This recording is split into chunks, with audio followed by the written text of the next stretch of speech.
আলহামদুলিল্লাহ, অনেক কষ্টের পরে, অনেক মেহনতের পরে আমরা কবরস্থানের রাস্তার সোলিংয়ের কাজ শুরু হয়েছে।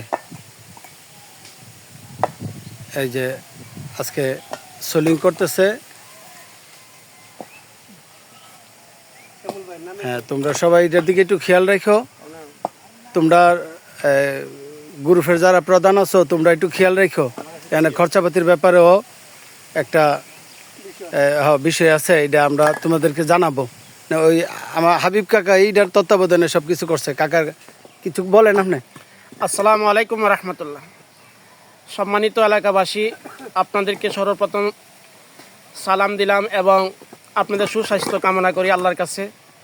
আমরা দীর্ঘদিন পর আমাদের এই রাধিকা উত্তরপাড়া আদিলে বাড়ি এবং আশরাফ আলী বাড়ি যৌথ কবরস্থান, অনেক বড় বিশাল কবরস্থান। আমাদের প্রাচীন কাল থেকে আমাদের মুরব্বীরা এখানে এই কবরস্থানের মধ্যে মৃত্যু ব্যক্তিদেরকে মাটি দেওয়া হচ্ছে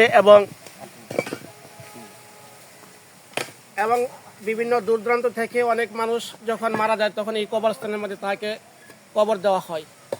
তো এই কবরস্থানের একটা রাস্তা ছিল, এই রাস্তার আগে কোনো রাস্তাই ছিল না, একটা হাল ছিল। ওই হালটা আমরা মাটিতে ভরাট করার পর অনেক দিন ধরে এটা অবহেলিত। আমরা এই কবরস্থানে ঢোকার মতো সাহস করতে পারতাম না। অনেক ভয়ে আসতো যে অনেক গাছপালা এবং বিভিন্ন সমস্যা ছিল। আলহামদুলিল্লাহ, আমাদের বর্তমান যে আমাদের মাসিহাতা ইউনিয়নের আমাদের গর্বের ধন আল্লামা আমাদের যে সাব্বির আহমদ সাহেব, উনি আমাদের জগৎসার গ্রামের এবং আমাদের এত্র এলাকার কৃতি সন্তান।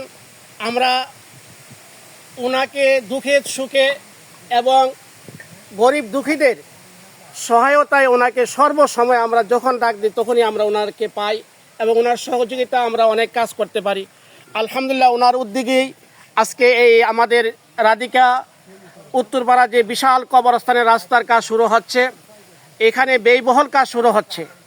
এইখানে আমরা কাজ করতে গিয়ে আমরা মাটি প্রায় 24 থেকে 25 গাড়ি বালু আমরা এখানে ফালাইলাম এবং অনেক লোকের মাধ্যমে আমরা রাস্তাঘাটগুলা মনে করেন এই চতুর্দিক দিয়ে সেটা অনেক হাল আছে, ওইগুলার পাশে দিয়ে সেটা আমরা এই বাঁশ এবং বিভিন্ন মাধ্যমে আমরা কাজগুলাকে যেভাবে মজবুত হয়, শক্ত হয়, এইভাবে আমরা কাজ শুরু করছি। আলহামদুলিল্লাহ, এখন আমাদের ঈদের কাজ শুরু হচ্ছে, সোলিং হচ্ছে। আপনাদের কাছে দোয়া চাই এবং যাদের সহযোগিতায়, বিশেষ করে আলহাজ সাব্বির আহমদ ভাই, তিনি অত্যন্ত আমাদের প্রতি খেয়াল রাখেন এবং সর্বসময় আমরা যখনই ওনাকে ডাকি তখনই আমরা ওনার পাশে পাই। উনি যখন ওনার কাজে কোনো সময় আমাদেরকে ডাকবে বা কোনো পরামর্শ দিবে, আমরা যেন ওনার ডাকে সাড়া দিই, সেই আহ্বান রেখে আমি আমার সংক্ষিপ্ত বক্তব্য শেষ করলাম। আসসালামু আলাইকুম রহমতুল্লাহ। কাকা কিছু বলবেন? জি, আসসালামু আলাইকুম। যে কথা তো বলছে মাওলানা হাবিব ভাই, যে আমাদের যে নিজে আমরা আরও বাড়াইয়া কাজ করতেছি কাজটা সুন্দর হবার জন্য।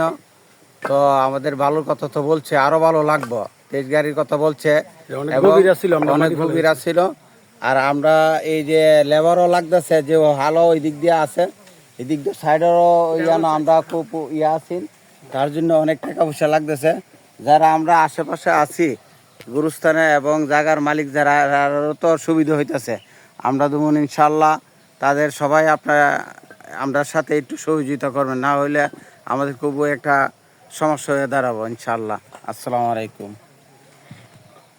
মূল কথাটা হলো, এরা 3 গাড়ি বালু দিয়ে রাস্তাটা করতে হইলে আমরা এটার মধ্যে 25 গাড়ি বালু ফেলাইছি। এটা আমাদের ব্যক্তিগত, এটা আমরা সবাই মিলে হেল্প করতে হইব, এই কথাটা হইলো শেষ কথা আর কি। তো এটা সবাই যার যার জায়গা থেকে তোমরা খেয়াল করবা বা তোমরা সবাই মিলে একত্রভাবেও কিছুটা হেল্প করবা। কেন হাবিব কাকা আছে, আক্কাস কাকা আছে, এরার লগে তোমরা একটু যোগাযোগ কইরা এরপর তোমরা গ্রুপে সবার কাছে নাম্বার আছে মনে হয় এরা দুজনেরই, বুঝছো? সাদ্দাম হোসেনরাও বিশেষ করে বলি, সাদ্দাম হোসেন, সুমন, আর হইলো আমাদের শাস্তুর ভাই দেলোয়ার, লিটন, তোমরা এটার দিকে একটু দৃষ্টি রাখো, তাইলে আমাদের আর তো ব্যাক পেতে হবে না, কষ্ট হবে না। তো রেখে দিলাম, তোমরা ভালো থাকো। আসসালামু আলাইকুম।